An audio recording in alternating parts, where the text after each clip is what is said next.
Home is where the heart is. Heaven knows I didn't get enough, and I'm afraid of darkness. So life is better when you light me up.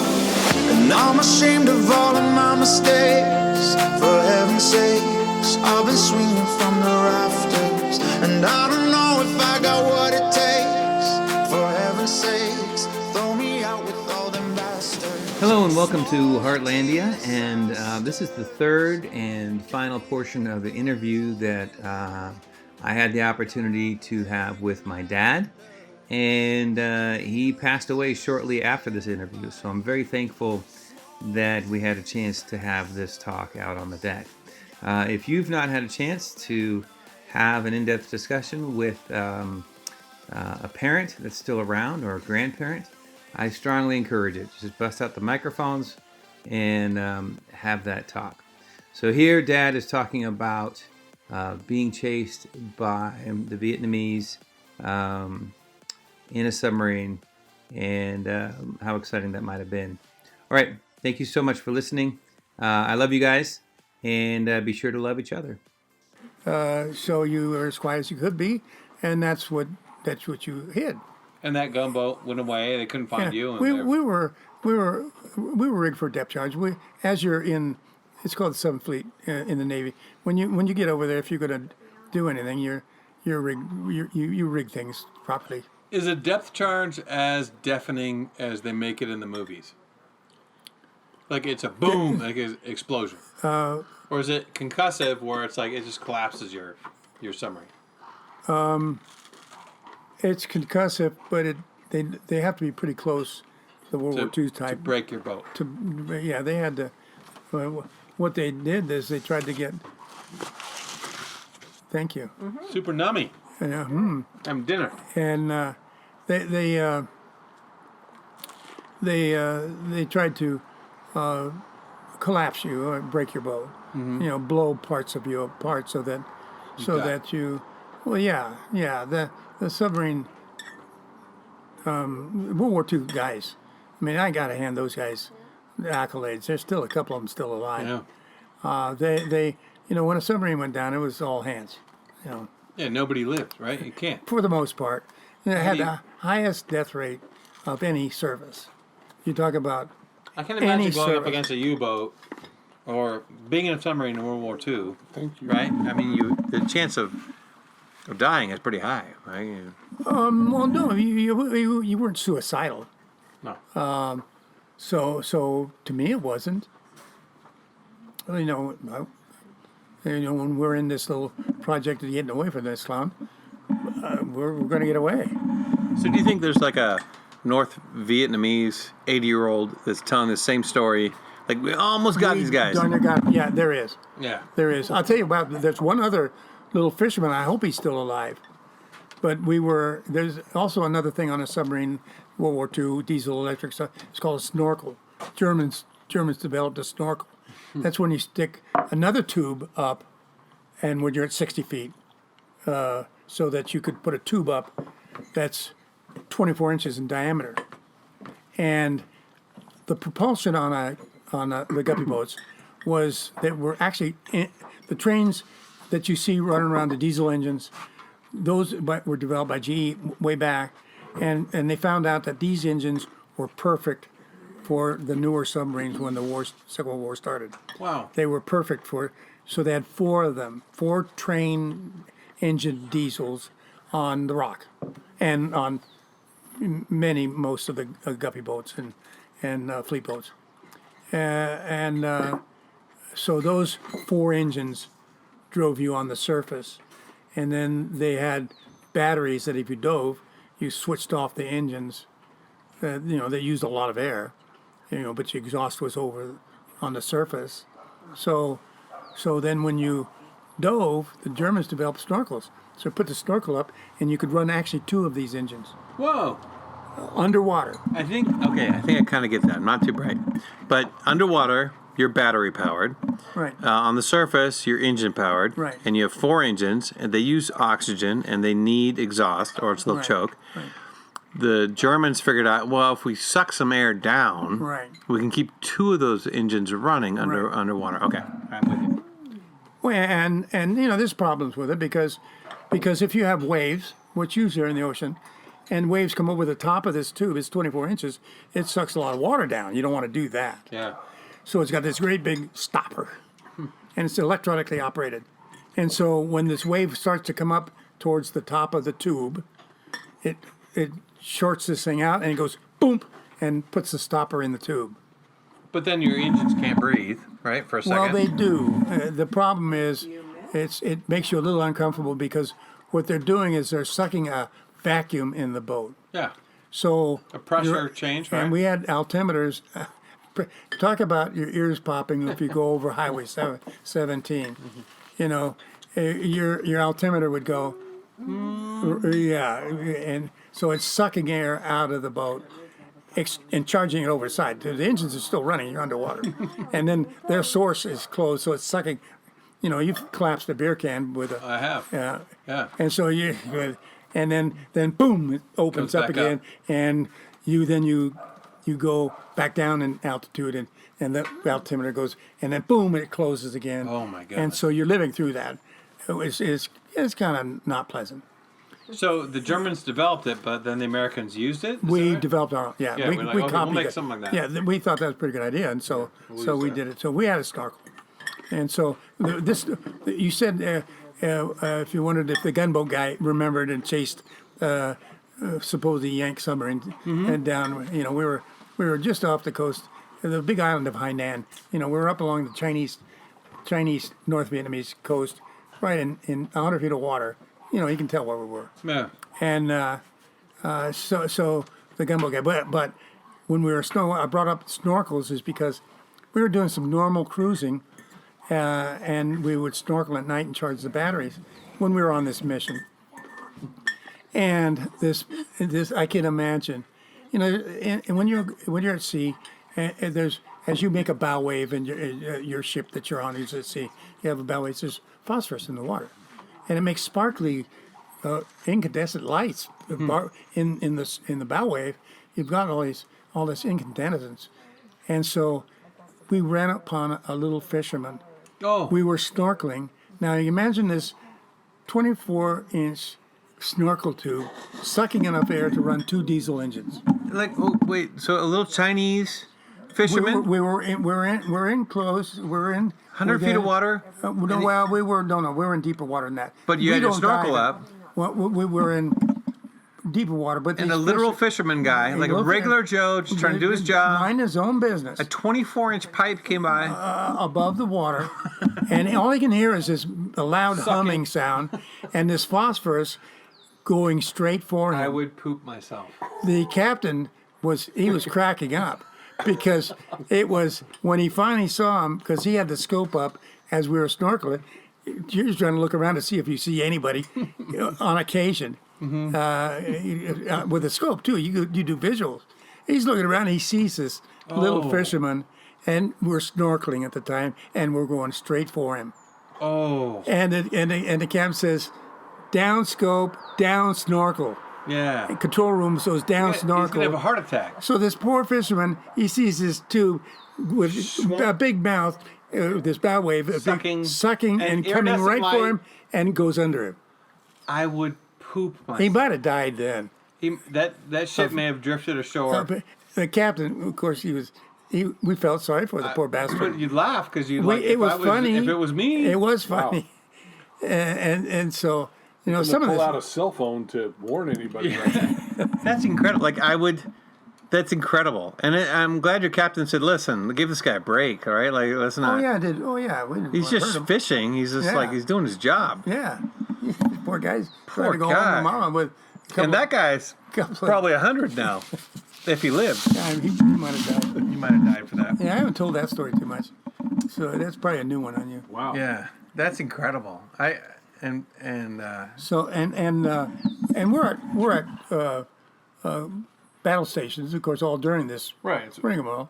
And my battle stations, actually, for an electronics guy, my battle stations. I have a picture I showed you. I'm on the trim manifold in the control room. next to the stern planes. The stern planes were alongside the boat, bow and stern planes. Dive and level and out to do the boat. I'm on that trim manifold to trim forward trim to back trim to side trims to bow buoyancy. So I'm able to pump. I'm commanded by the officer of the deck, who's ever the officer in charge in the control room. Wants to shift water to shift ballast. That was my job under battle stations.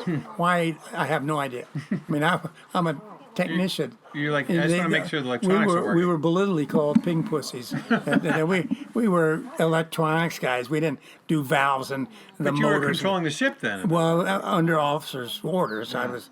Wow. And so that was Crazy. And Ted, your uncle, on the same boat, same condition, was on the stern planes. I could touch him. So we were under battle conditions. We were in the same compartment next to each other. I was on the trim manifold. Wow. He was on the stern planes. And the whole ship. Like, you're doing what you're told because you're good people. Yeah, we're under. But Yeah. you had full control of the ship. He had the stern planes, where you could the angle more. Now, there's a cool story that I don't understand about Ted throwing a monkey's paw knot rope toward the dock as the submarine went by or something. Yeah, that was just accolades that he got. A monkey's paw is just what you have is a ball of, and all you see is the rope tied, and there's a certain way they tied this rope around it so it didn't come apart on a thinner rope, and that was the weight. And then you had a whole bunch of loops, and then you swung it, and that was the lead weight that led the ball of this string rope, this big, Yeah. to get to the dock. So as you tossed it, you could get to the dock. And the guy on the dock would, you see it coming, and he wouldn't let it hit him, but he'd catch the rope. And then the bigger tie-up rope, hawser, we had nylon, actually, like 2-inch nylon. You pull the little rope would pull the bigger rope over the shore, and they'd put that loop over the post that's on the dock to tie you up. Yeah. So this was, and we were being blown away from the dock, and it was awkward trying to, they had a 300-foot submarine and trying to maneuver and get it close to the dock, and the guy that threw it missed a couple times, and so Ted, I don't know the whole story. I was probably below decks at the time. He said, somebody grabbed and so Ted, your uncle, tossed one. And the ball of lead that was wrapped just barely went boop around a little pole, just barely made it in. It was like a perfect. Perfect. He went the full length. It was everything he could to the muster. inch. To the inch. The thing landed all fully out, and the guy grabbed it, and we were able to tie up. When you get the boss, who's the captain of the ship said, "Nice, nice job, Rose." That was, perfect throw." Yeah. Yeah, it was just, but there were other times when, you had a capstan on the deck and you'd wrap the tie-up rope to him, and it was dangerous duty too because you lose you take this rubber band 2-inch nylon rope and one string as you're out, and you've got this, I forget how many 100 tons we were pulling on it. It could sever your hand if it parted, and we finger. had one part, and Yeah. and didn't kill anybody. It didn't kill anybody? No. Wouldn't it? It would just come like a blade. It would almost be like a blade, like cutting through somebody. I think it broke a leg. It would hurt you somebody. bad and kill you. Yeah. But that didn't happen. But that didn't happen very often. That's you in the Navy, and then you left the Navy. How'd you leave the Navy? Yeah, I did my term and got out because I'd promised your grandmother, I'd promised my mom that I would go to college. So you finished college? I never did finish college. But you went back. Yeah, I'm ashamed of the fact that I never did finish college. You were finished with college. Yeah, it That's finished it. you. We're all finished with college. What happened is Mark came along. So as I was going through college, and I did some of the stupid things like you do. You change your major. Mm-hmm. So my major going in was industrial technology, and calculus. I got through calculus, but math caught up with me. And industrial technology is a combination of engineering, business, and so it's businessmen that can talk to engineers or whatever, kind of. So some of both. and I didn't make it. So I had to change. I went to straight business because I got through calculus, but which is a wonderment, and math fascinates me. But I had 4 years in the Navy, and I forgot trig, and we didn't have calculators then. We had slide rules. It was, like, I remember your slide rule. Yeah. I remember your slide. Like it was that was the calculator before the Yeah. 80s came along where there was like calculators. yeah. I don't know if I still have it, but I remember your slide rule very Yeah. much. My dad at one point showed me how a slide rule works. It just doesn't make sense. Did it stick? Can you do it right No, now? well, it's because at that point I had used a calculator, so Why? my brain didn't even feel the need to absorb that bit of information, how a slide rule works. I think my dad did the same thing. He showed me the slide rule, and I was like, I don't get it. No. Oh yeah, it's yeah, totally different concept. So when you came up in the surface in your submarine, did you ever submerge, or not submerge, but come up and was tended to by a ship as opposed to, a dock someplace on land, or did you ever have a? Because my grandpa in the Korean War served on a ship that tended to submarines. And that was wartime. I realize, that's in the Korean War, that might have been a little bit different, but he served on a ship that tended to submarines that came up. Was that in the West Coast? No, it was over in Korea. Okay, and a submarine tender.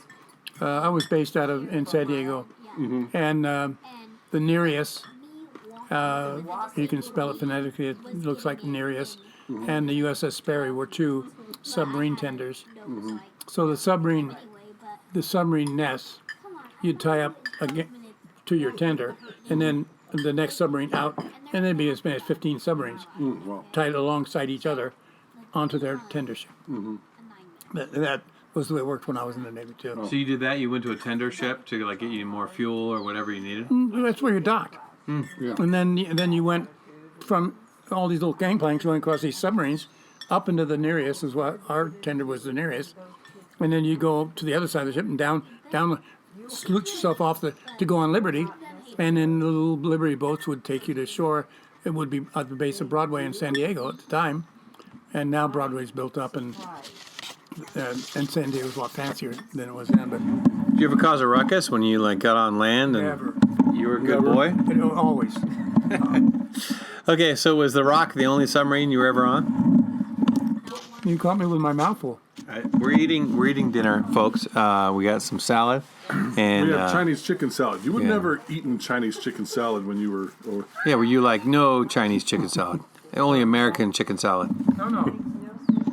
No, I actually didn't like meat when I was in the submarine. We got the best food there was. Really? Yeah. Was your cook on the submarine the best? There was 4 cooks. One was a baker, and 3 cooks. Oh my goodness. And we had steak. Once a week, once every 2 weeks. We had lobster. We had, on occasion, we had Stick their arms out. Were submariners treated a little more? You had a little better. We were spoiled. Yeah. We were given the best food. That's cool. And other That's so people cool. resented us. Yeah. And it just But you paid the price. You're taking the risk. It came with a gig. Yeah. I felt bad for the destroyer sailors, the DD destroyer. And they just had muck. They had mashed potatoes. They had they on a relatively small ship with bunks, but they didn't get to dive and they didn't get to do a lot of stuff. But You made a good choice. They rode out, and we had to ride it out on the surface. And in bad storms, we had to ride it out on the surface too. We couldn't dive. So a lot of people have asked me that, but the old diesels, they couldn't dive because you didn't have stability when you were in the diving process. So you might capsize or you'd be in trouble. But And you were also on the Mapiro. the Mapiro, yeah. You just asked me if I was on another. I was transferred to the Mapiro towards the end of my duty on the Rock. I went to the Mapiro, and it was a American submarine that we were giving to the Turkish Navy, and so. Was it a submarine that just we didn't like anymore, and we're like, oh, let's just junk it, or how? No. In fact, I went from 274 to 376. 100 submarines built later, plus 102. Big deal. Yeah. Modern, to me, had all the new stuff on it. The Rock had 7 war patrols in the Second World War. The Imperial never made it into a battle, into a war patrol. It was built, and the Imperial was built for World War II, but the war had ended by the time It was already in the water. it was in the water, but didn't make it to the war. And then we're like, well, we'll just give it to the Turks. Well, I went into mothball. All the ships, many ships, go into what they call mothball. They go into Storage or storage, right, on Suisun Bay in San Francisco or wherever. They button them up and put heavy grease on them, whatever they do. And so these were in and heavy grease sort of preserves them, hopefully a little bit. right till the next war starts. Yeah, and then we Or you want pull to 'em give them away. So no, we gave them a beautiful submarine. Really? For me, it was. It was gorgeous because it was 100 new. It was 100 submarines better. All shiny and went deeper and Was better at everything. Right. Well, it was pretty similar to what I had been on, except But all new. It was like going stuff. from a 10-year-old car to a new car. Yeah. Right? You're like, oh, this is shiny stuff. Yeah. The cool stuff.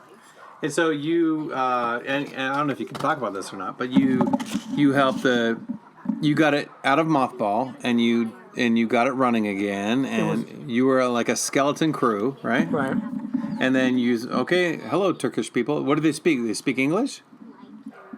My counterparts spoke English well.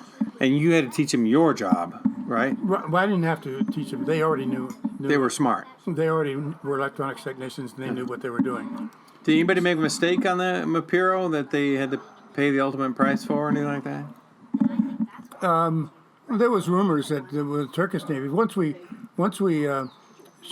changed the flag, we went from the American Navy. It had a Mapiro, a 376, and I'm saying these numbers so you can look them up if you want. Yeah. U.S. submarine 376 Mapiro, you'll see what I was on, and then we changed it to a Turkish flag.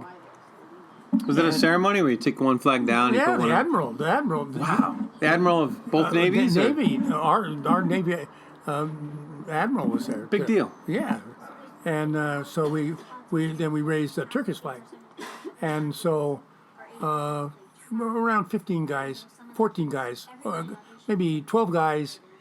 After we had a crew, skeleton crew, put it in service. The Turkish Navy. It was turned over to the Turkish Navy, rose the Turkish flag, and it was the Piraeus. That was the name of the Turkish submarine, Turkish flag. And what they did was they took the department head, the head electrician, the head engineman, the head torpedoman, the head as it goes down, and the head electronics technician, which was me. And so I stayed aboard. With these 15 guys, just as whatever advisors. 15 guys. Well, and a full Turkish crew. Okay. So 15 The Americans. Turks ran the submarine. All right. We slept. And they knew they have their own submarines, and they knew kind of what. They were submarine setups. So you're doing the handoff, like, okay, by the way, we do this way. Here's where your spare parts are for This is that where it radar. goes, And, right, this is where and the grease is. Yeah. There's the compartment. And here's where the bilge pump is, so in so case you you know. try to flood it. And those guys, did you have respect for those guys? Highly respected. And at the time, my brother was in active war in Vietnam, and was very appreciative of the Turks too, because they were The Turks were helping us in Vietnam. They Right? were, right, Allied. and he had them running up the hill. The Turks were known as being a little wild. They were. I was sitting up. I had a little story about a Turk. I went on Liberty with my counterpart, and because I was East 5, I was a second class petty officer, and he was a petty officer, and so we'd go to the bar, and they never paid their guys. They were hurting for money, so we'd take them to San Diego we'd take them downtown to. And you cover their tab. Yeah, they didn't have any money, Yeah. and so we went on Liberty with them a lot. So I'm sitting there in a bar in uniform, and I'm sitting next to a Turk in uniform, and this Marine sidles up to me. Now Normally, when you're on land and you have a sailor and a Marine, you've already been told what happens. Yeah. There's a little bit of friction. A little bit of. And this Marine says to me, "Is that a Turk?" And I said, "Yes, it is." And he said, "Ooh," and backed away. Like he didn't want anything to do with him.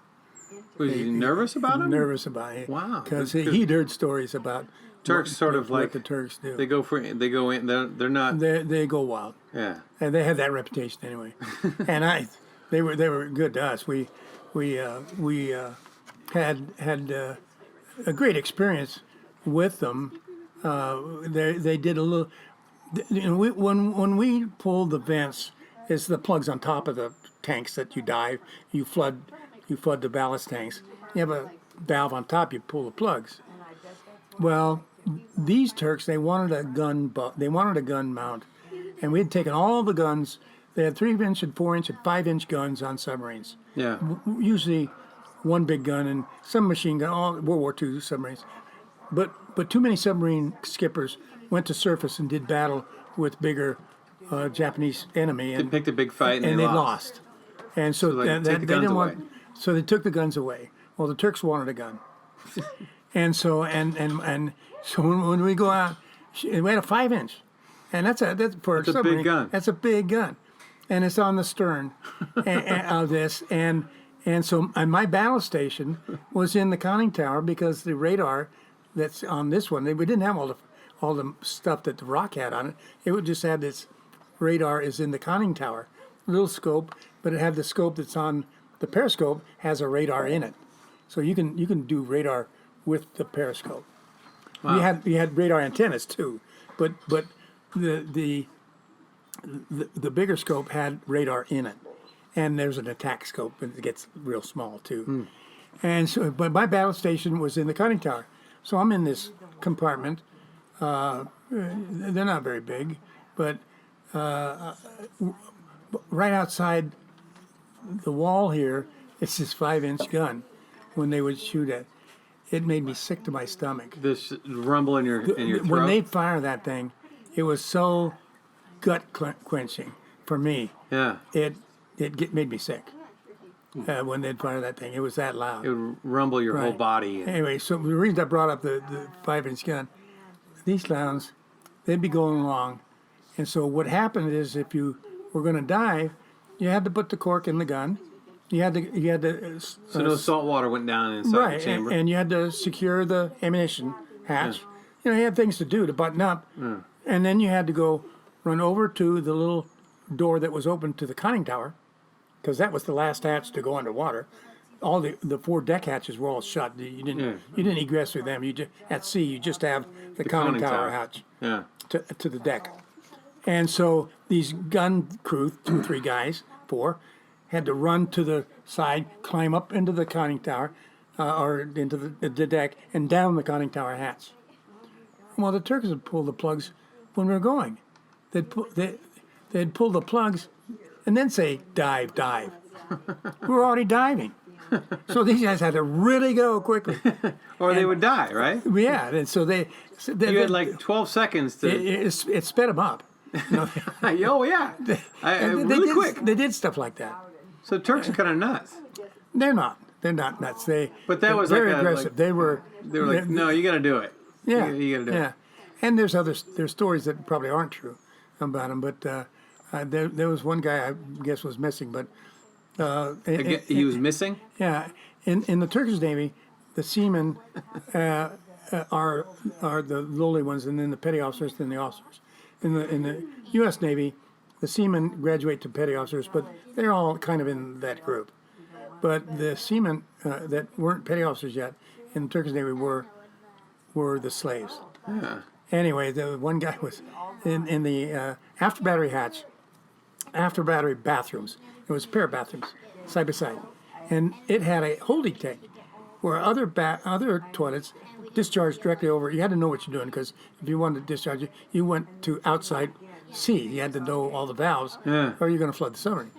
And so, You flood the submarine with poop, right? yeah, well, and seawater. If you do the wrong do it valve. wrong, yeah, you send But everything in. these 2 center tanks had their own holding tanks. So there were times when the holding tank would get full, and you had to secure the valve that dumped the waste into the tank, secure that valve and do that. Well, the seaman didn't put the sign on the secure valve. It was a flapper valve that you had a handle that you could pressurize the tank, Pressurized poop. the poop tank, and left it. And this petty officer, wasn't an officer, this petty officer goes in there to use it, doesn't realize it's being blown dry, opens up the flapper valve. Well, you can picture a geyser. High pressure poop. Yeah. Straight up on the petty officer. And the room you're in is this wide. Yeah, it's Well, just picture you. picture just an you and airline bathroom. Airline bathroom. and the wall is curved. I mean, you don't have much room in It's there. like a vector. And toward he's you. blown. I mean, he's coming out. I'd be Dingleberries are hanging out. Oh my goodness. And anyway, there was rumors when they left that they were going out beyond the 9-mile limit to do away with this seaman that had. And I don't know. That was just Didn't rumor. hang the sign and didn't Yeah, warn the I penny know. off. Yeah. That guy might be missing. But I know the story because I saw what happened. But Yeah. So maybe one less Turkish that was a rumor. Turkish They were gonna get him. submariner telling the story. Yeah, well, I would be mad too. That gets you out of the Navy. You're all done. One quick question. The longest you were underwater without surfacing and breathing fresh air and seeing the sun?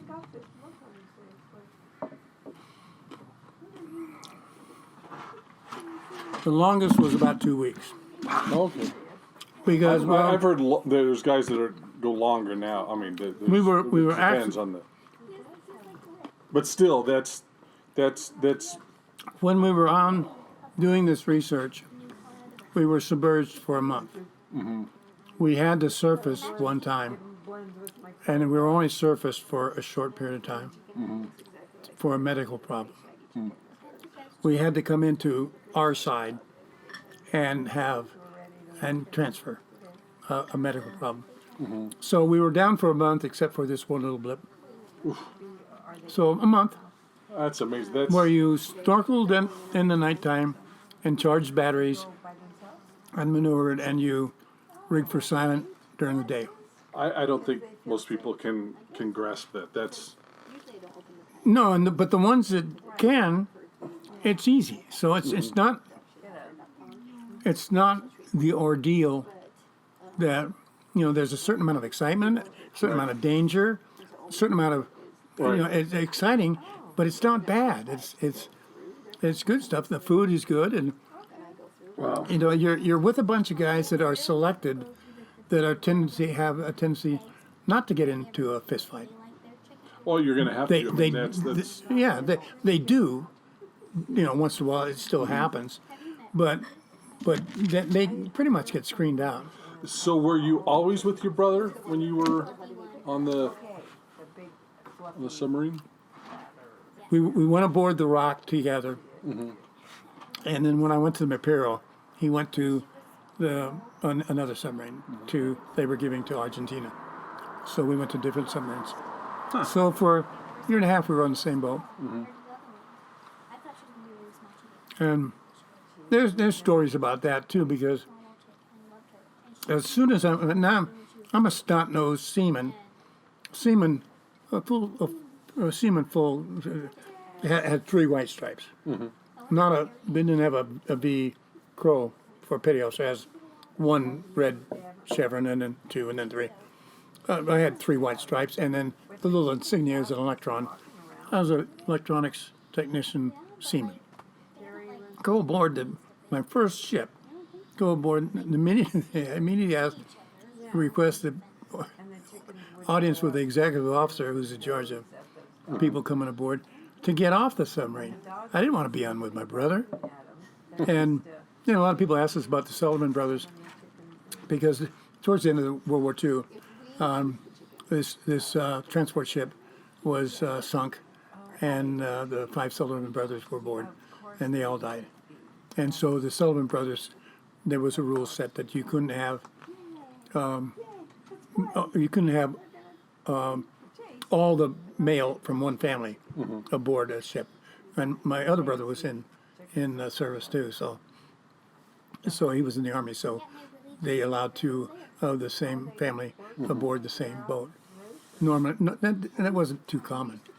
It just happened in our case, and I got pictures to prove it. So, but it was an interesting existence because twins are close, but in the boat it was weird. You got different watches. There's 3 section watches. 12 to 4, 4 to 8, 8 to 12, and you're in 3 sections and rotate 4 on, 8 off at sea, and whatever duty you're on. And so he'd be in a different watch, and he had different friends. There's only 100 people aboard the boat. He ran with different guys than I did. So you're brothers, but you had different lives. Different lives, you're different right. people. Yeah, right. we didn't hang together. Yeah. We didn't go on liberty together. You're much. not best friends. Right? One time we did, and we got in trouble. In Hong Kong, you've heard that story 1,000 times. You went through a glass window, didn't you? That was another story. Oh. I don't want you to ever bring that up. I'll edit Yeah, that don't out. bring it up, Matt. I was trying to lead you into the story. So you and Ted went out on liberty together and got in trouble. What happened? We're not going to record this. Something else then. How'd you go through a glass window? Now on to the next story. Something else. How's Eleanor doing? Is she good? I wish I knew, and I'd be like fun to to meet find her out. now. So you got out of the Navy. You did all that. You survived. You had some. I think that was your most crucial part of your development, was going into the Navy. That solidified you into who you are now. It set the trajectory for your life, I think. Is that true? Well, and not just me in that situation. That's why I'm in favor of the service, because when you're 17 or 18, and you don't know what you're doing and who you are and Right. and all that, and you often wonder, when am I going to be a man? Right. And so between the time you're 18 and 22, you grow up. And being in the service helped me grow up because I was a fruitcake. I had a temper. I was a kid, and you go in the service, and you look back now, the average age on a submarine, the skipper's only 34. Little kid. He's the old man. He's in there. He's the wise old man. He's the middle 30s. 34. And so the average age is something like, on the whole submarine, All kids. is 23. Yeah. Running this whole thing, the average age is 23. We got a amazing. warehouseman that has a hard time getting out of his own way, and he's just turned 21. Yeah. And You're a kid. You're a It's kid. amazing to me. So you get out of the Navy. You marry my mom. You have kids. You go into suburbia life, right? right, And you had 2 little boys, Mark and I. right. What were some highlights of like Heathfield Drive or starting a company or any of that stuff? Like, what was the kind of the joy of that era?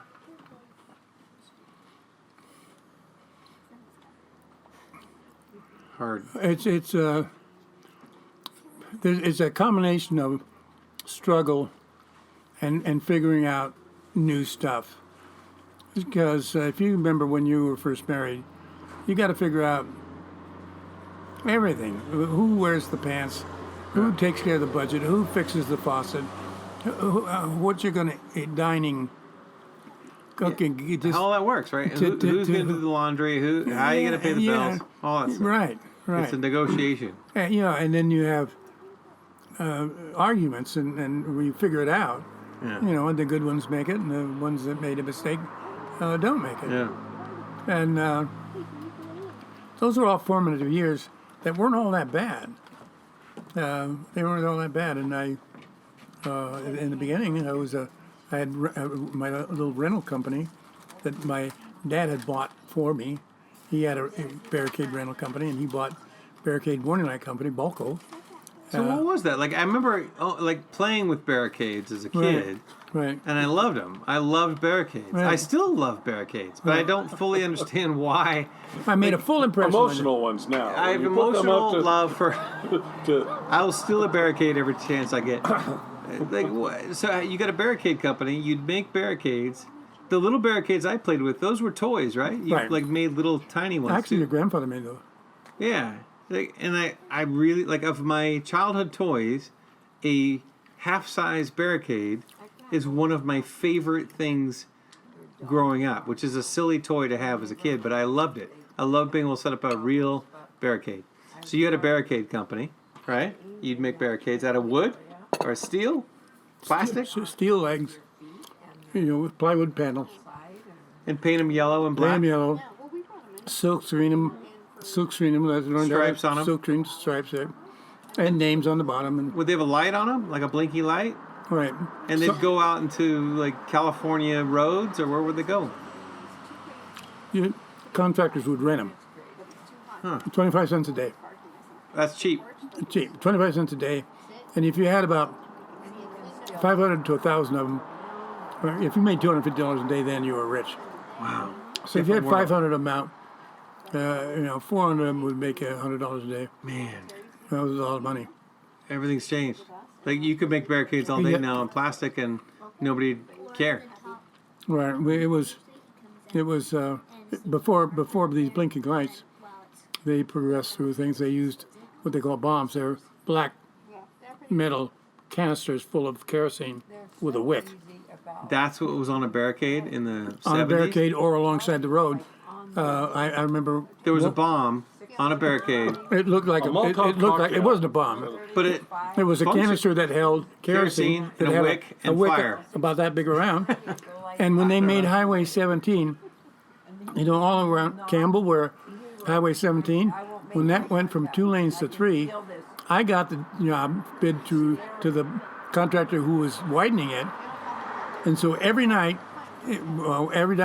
5 o'clock, I go down and fill like 200 bombs with kerosene and light them.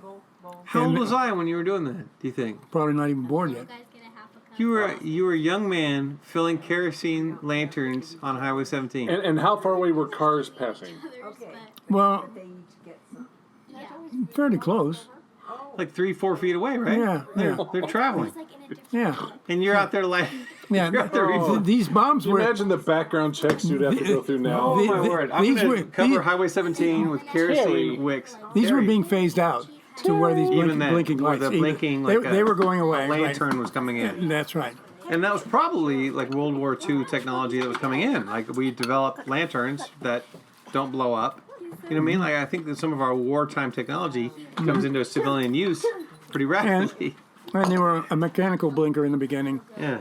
and then they turned into a transistor. Your job was to fill kerosene lights on Highway 7. I never knew that. I never knew that about you. I've never told you the story. I didn't know that. That's incredible. Were you scared at all? Were you like, this is my job. I've been chased by North I'm happy to have North it. Viet. Incredible. And, I just remember as a kid, this is later apparently, but I just remember playing with barricades. I had toy barricades as a kid. That's how it came out to me. You doing this life-threatening job, to me it was like, oh, I have a cool barricade for my big wheel. Because I haven't had a lot of communication with my dad, he bought this company. And because it was for sale, something like, I got 300 and I'm going to get out of the business. You can So- have it. So he bought it. And in fact, I was telling Melinda just this last week. At one time in my life, I was going to be a group counselor, a juvenile hall guard. You'd have been good at that. And I had the job. And I was going to go to work for the county as a group counselor. And at that time, my dad bought this company. He had his own rental company. And I never had a big relationship with my dad. And he offered, he says, you want to run it? I'll get it. And you run it, and it's yours. And Wow. and I'll support it. And but of course, he took all the profits. And I made 75 cents an hour. You were just running along Highway 17 with a big can of kerosene. I got no bonus for that. Because he controlled the profit. Wow. You've never told that story. Well, I did it. Incredible. And so anyway, at one point in time, that's when Tim McGuire, who sent all the workforce that worked for Coast Fabrication, which was a metal fabrication company, out to hunt for you because you had split the seam and you were hiding at the neighbor's house. I did leave, And right? you I had- misunderstood my teacher. She said, you can go, and I cannot tell time, even to this day. and I thought that meant the end of the day, and it was recess. And I went home to watch Gilligan's Island. And your mom called me at work, and her instructions from me, never call me at work. If the house is on fire, call the fire department. Do not call me. And you called Mom. So she called me. Oh, So there was an emergency. You were missing. I was. They thought the hippies took me down to the creek. Right. So then made Tim a boo-boo. McGuire, and I brought up his name because He's amazing. I worked for him at the time because he was the guy at fabrication that built my barricade legs. All metal. He stamped them and bent them, and we put them together on barricades. Because he came by one day and he said, Bill, you got this job. You're never going to get anywhere. Why don't you be my salesman? I was his first salesman. He was about 27 years old, and I was like 26. Early 20s. And he came from Wisconsin and started his business, or bought a business, and he built fabricated metal fabrication stuff. And so then I shed the barricade company and went to work for him. I worked for him. Sales. And that was your first sales That job. was my first sales job. And did you... Well, I did my own selling for the barricade company. Right. So I had You had sales experience, but this was like this full, was full real. time. I could have told, there's no way I'm going to make a living selling something. And you blew your mind. It was like you found your He said, if calling. you learn sales, And you love sales. Even to Yeah. this day, you love sales. Right, right. That's when you found out that in your heart, hardwired into your blood, is selling. Right? Was that at heart, I'm a peddler. right? You're a peddler. That's what I tell them. What do you do for a living? I'm a peddler. Yeah. And what are the main characteristics of a peddler? Of somebody who just shows up to sell? We used to keep them in the house, but then they would Probably the biggest ingredient, day. biggest talking point for a salesman, And we have a little and they have to be money motivated, wintertime. is you can, They have a bunch of beds there are more, at the time, and probably the best doctor was making $100,000. There are more salesmen making $100,000 than there are doctors. That's a good pitch. That's right. Because if you sell something and you get your commission, back there, like the fence, then you're successful that day or whatever. they could go in and out. But the other ingredient of a salesman is the harder you work, the more money you're going to make. If you want to be a lazy salesman, you can make enough to pay the rent And be done. and and give the wife $50 for the groceries and go to the bar. Yeah. And most salesmen are lazy. And Do you think it's a fundamental characteristic of salesmen? Yep. Like they just want to do the minimal amount of work to get the payoff. right. And so that's why 8 out of 10 salesmen don't really make a lot of money. Because they're done. Like, oh, I can buy. As soon as they pay the rent, they I can quit. put gas in the jet ski and I'm good. Yeah. Right, they're done. Yeah. I've had several friends that say, But Do you if think want- that's one of your character traits? Like, I'll do what I can to get it done, and then or do you feel like there's another part of it to you? there's another part, but I'm lazy too. So you want to do I what it have takes to that. get it done. What's the other part that like makes like for you? I've only ever known you as a salesperson, and I love it. Like I think that salespeople get a bad rap, and if you say that, it's derogatory. But Right. I've known you my whole life, and you're a salesperson, and I absolutely love the salesperson persona. I love the fact that they are pitching something that everything's on the line all the time. I appreciate that level of vulnerability, right? And that there's a certain there's a certain belief in the product that you have to have or feign to make the sale, right? And you prefer not to feign that level of belief in the product. Right. You prefer to believe in the product, whether it's Well, they- used car or wood stove above. or insulation or whatever it is. You believe in the product. Well, I'll bend the rules a little bit for the used car, but But even used cars, you always felt like I'm going to try and I'll warn them if it's a lemon, right? Did you ever do that, or did you ever like no, I'll sell? they go out. I wouldn't sell a lemon if I had to. But you don't tell them of every blemish either. Right? You're like, well, Okay, so error by omission is acceptable. happens. Some of it is, yeah. But insulation business and barricades and maybe For the ladders. most part, and I've said this when I was a recruiter for a company in Sacramento. In fact, I talked with you, and I think when I worked for Cable Data, I was a recruiter. I was selling cable data as a concept to people, and I was successful doing it. I got fired for other reasons, but You got like a cheap speech about square peg and a round hole or whatever.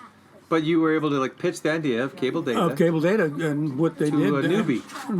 And right, my hiring record was as good as the guy that had been there for 5 years. I hired as many people as a recruiter.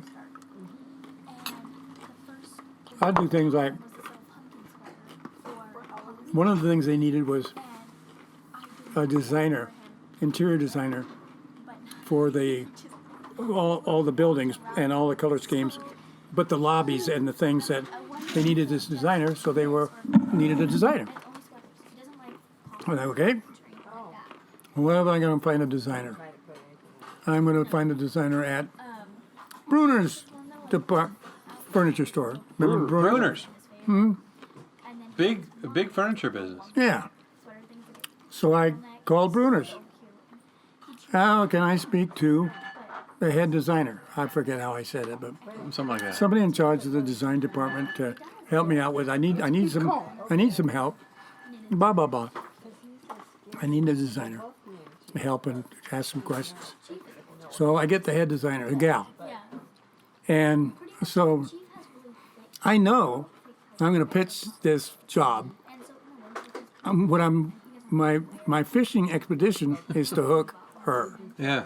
Yeah. I want the best designer you have. But she doesn't know that yet. She thinks you're calling for advice. She has no idea. You don't know. She doesn't know you're a No, headhunter. no. Well, she knows I'm a headhunter, but she has no idea she's the target. She thinks that. I said, do you have people that maybe are young and don't fit quite into your program, but you think are good people? What I'm looking for is a designer that's going to just do this. It's a company that I work for. You might not have heard of Cable Data, but they do the billing service. They make the equipment and they do the billing services for 50% of the cable stations in the U.S. They bill out 22 million bills a month. And that was in the 80s, right? 22 million, yeah. Incredible amount of money. No, 22 million envelopes.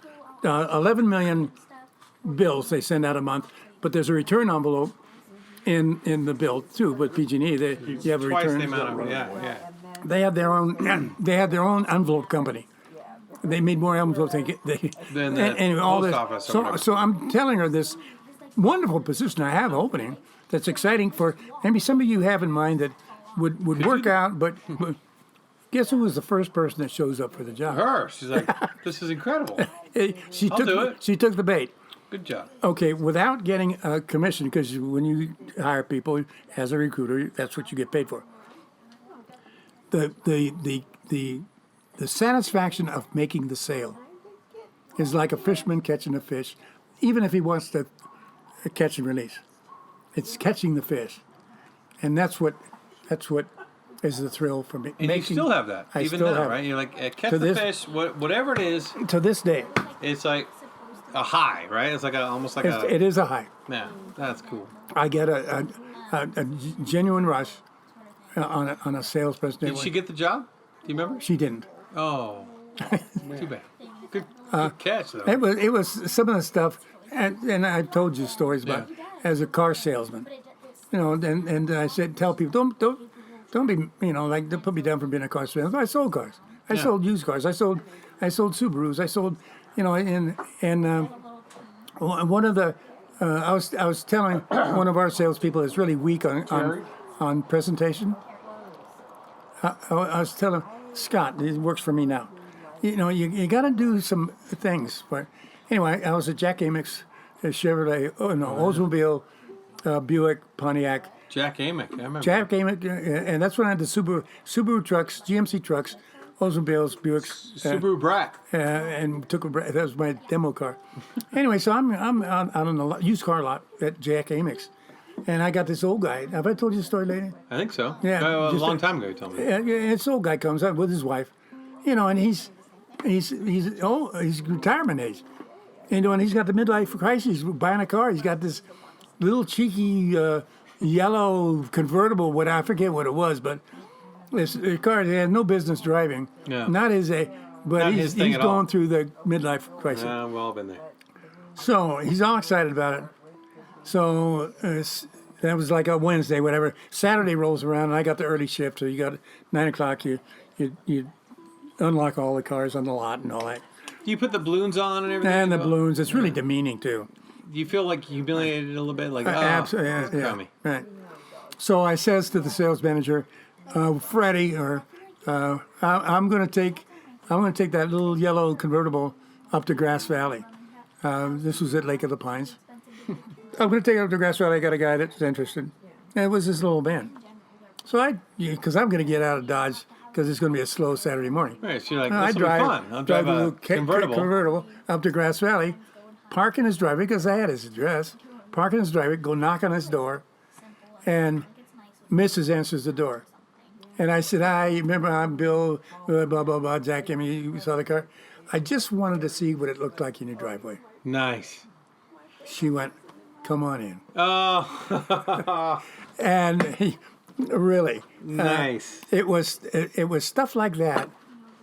It feel good? It It felt good. was like a win. It was like a Yeah. home run hit. Right, It has to feel like if you're playing for the Giants and you hit a home run, like that feeling, right, it has to be that. right. High five. High five. And did they buy it? I don't think so. I don't remember. Oh, but just just that welcome, like that, like yeah, okay, you're gonna have the conversation. Come on in.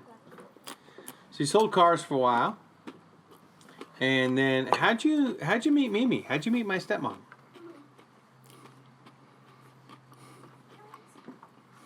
You want to know the truth? I do want to know the truth. Is it? Car salesman groupie. Did she? Is that- Did she buy the yellow convertible?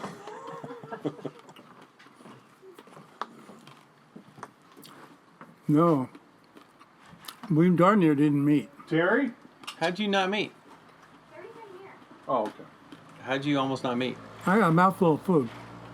That would have drove any woman away. Yeah, Bill. I'm surprised she stuck around. I am too. No, it was the day before New Year's Eve. So December 30th, not the 31st, Okay. in 1991. And I'm building basketball hoop, and your aunt is nagging at me, Kathy. I bought a basketball hoop, and she's nagging at me to get it exactly the right height because she didn't want Bo and Reed to have a lower thing and have an easy bat. She wanted to learn the real height. Right height. Yeah. And so I'm working on that. This was after the quake, and I was over there. Which quake was that? 1989. The big Loma Prieta. Loma Prieta. Loma Prieta. And so I'm over there. When the quake happened, I called her before the phones were dead. And I said, "Are you okay?" And she said, "I'm fine. I made it home. We have no electricity, no water, no nothing. And I don't know what I'm going to do." And I said, "Kathy, I'll be over there in the morning with briquettes and lighter fluid. And I'm going to teach you how to build a latrine." Nice. She said, "You'll never get over here." That's everything was 17's closed. and Everything's closed. closed. And just shut up. I didn't say I shut could up. figure it. Right. But you said, I'll be there. I'll be there. You- So there's ways to get cross country. Yeah, there's a lot of back roads in the hills of Santa Cruz. And so anyway, we became more friends, and I'd been divorced, and Bo and Reed were still my nephews, Yeah, cute little kids. cute little kids, and they were already divorced, so she had a problem with She was by herself control, and needed a yes, basketball hoop. and she'd for- kind of already lost control with Bo, and I can remember taking him upstairs under my arm. Yeah. He sassed his mother. He's a I sassy didn't- boy. I didn't take any of that shit from him. And I got the biggest hug when he got married. But I put him under my arm and went run upstairs with him to his room and gave him Uncle Bill's lecture. Yeah. Intimidated him from him. I guess. Good. Uh, He needs it. Even now. Call him again. they're good kids. He's But good. anyway, he's a good husband now. I'd too. be over there. Yeah, I'd be over there helping. There's one. She was under my wing to help her get back on because we finally had to get water hooked up and all that stuff. You have to live. And we were friends, and so anyway, I got Bo and Reed a present. So I'm working all day, in December, in between Christmas and New Year's.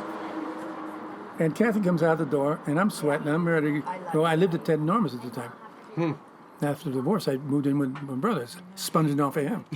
Good. And so Kathy comes out the front door and says, "Hey, why don't you go home and get cleaned up? We're going to go to Coconut Grove to a singles dance." And I said, "Bullshit. I'm not going anywhere. No, I've got this person I want you to meet, and there's a group of them. Nobody's tied up to anybody.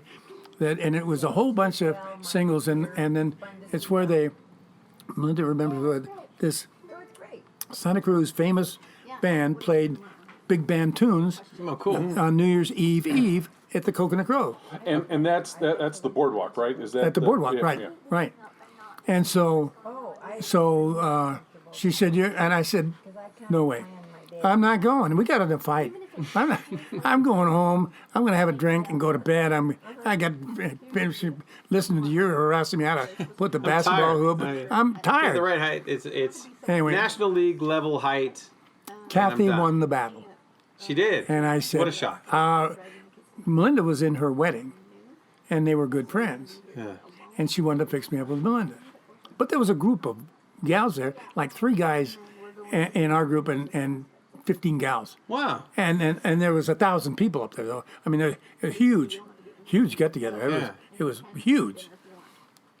And so, I forgot how the communications, but Kathy and I parked the car, and she somehow got the word to Melinda. Melinda came out and was walking out the stairs on the street there in front, and that's where I met Melinda and Kathy, and I thought, oh, She's all right. hi there. Well, not too bad Yeah. for starters, Yeah. and so okay, we'll go in and maybe have a dance, and other people are going to be there. Yeah. It wasn't So it's not like a private. yeah, and date. so Did you dance together? yeah, we did. We danced, and Did she talk to you during the dance? she did. She sang in my ear. Oh, and how was that for you? It was Pretty great.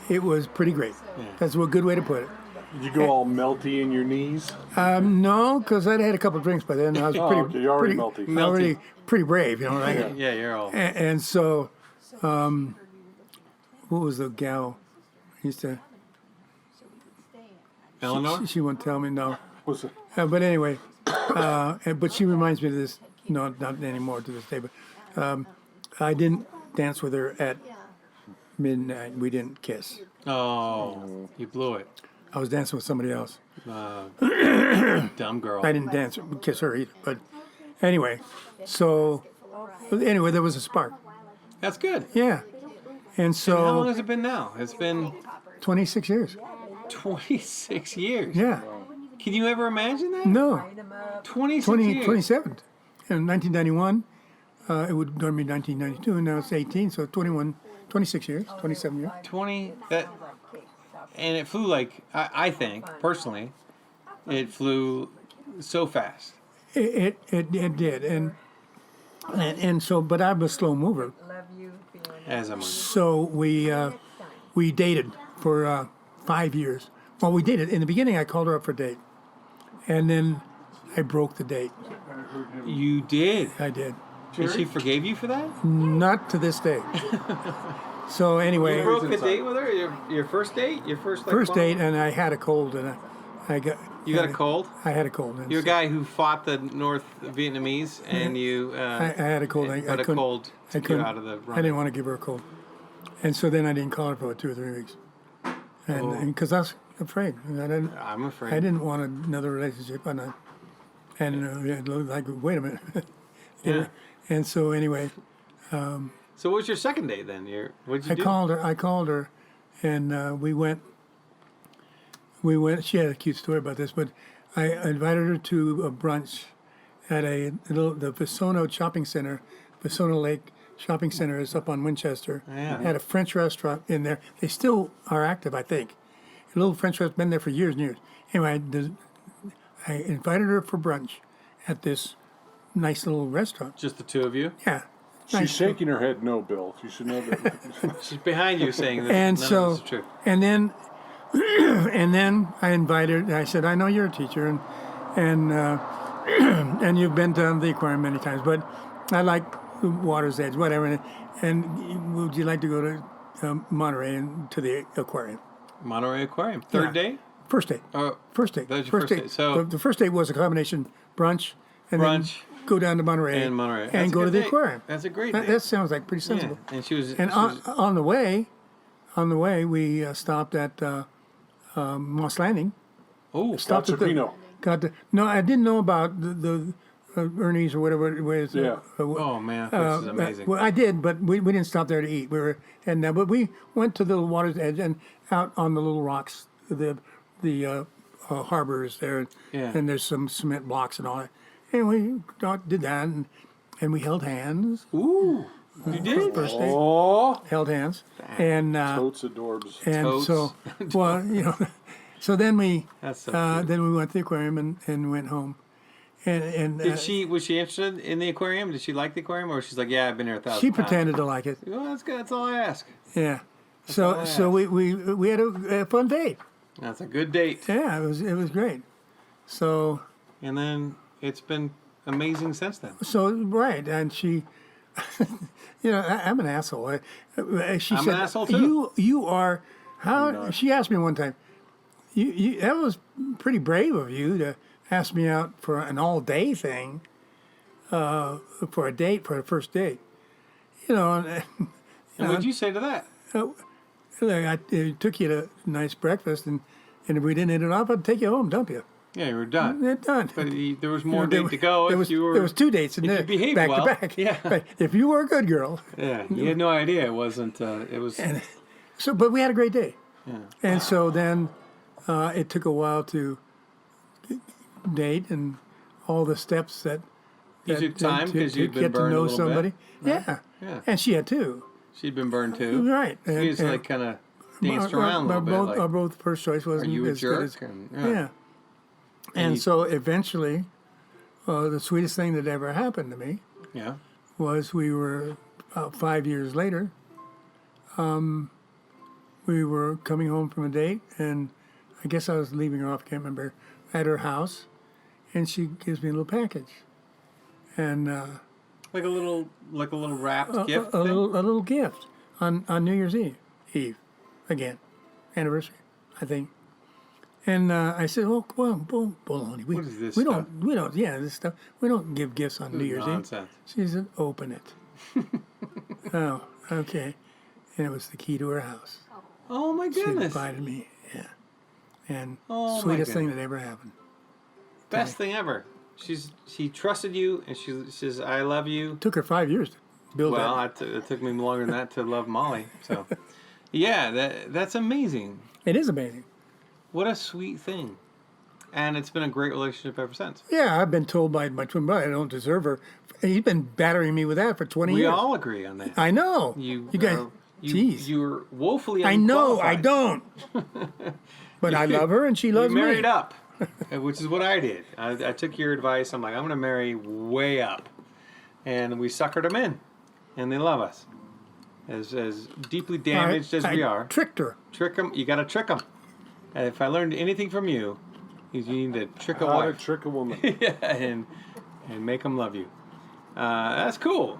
And so the two of you came up here. Melinda just had her recent birthday, and you guys are celebrating up here with us in the woods.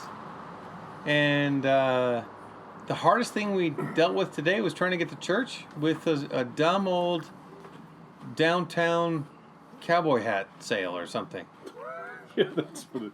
And it Wine was and cowboy hats. it was Once a great. year Wine- in downtown Twin Arts. What was the theme of the I downtown? believe it's It's the Art and Wine Festival. Art and they Wine have every Festival. year. which is great. We're happy with the The City Council. music and trinkets and frozen lemonade and tri-tip sandwiches and, live music and wine- art, okay, but what does wine have to do with it? wine and wine in the pines. over by where the community center. I guess that's the community center over there. There's a section where there's a bunch of wine tasting. I think you used to when you were at Indigeny. I did the wine Used to tasting serve at over there. Indigeny, and we did hard cider, and they were gracious and let hard cider come into their wine wine-centric thing. It's nice. that special time of year in Twain Harte where people park along the side of the road and narrow the road down to about 1.25 lanes wide, and people feel the need to walk side by side along that way. So it, instead of taking 2 seconds to get through town, it takes 15 minutes to get through town. But that's a weekend out of the year, so it's Our biggest challenge is it's the not fact much that of a price to pay for living here the rest of the year. that is true. That is true. Anything anybody wants to say to wrap up our chat tonight? You have any words of wisdom, Dad? Snuggle Norfolk. I don't know what that was. My mouth is full. My mouth is full. Snorkeling Norflit is what he said. All right. All right. I'm going to read this if I can. Dave, you have anything? You have anything? else? I'm good. I've learned a lot. I'm better for it today. Amazing life. This is kind of what drove us up here. This is a quote from Henry David Thoreau, and let me see if I can read it. In the dim light on the deck this evening, ukulele music is playing. It's perfect. I went to the woods because I wished to live deliberately, to front only the essential facts of life, and to see if I could not learn what it had to teach, and not, when I came to die, discover that I had not lived.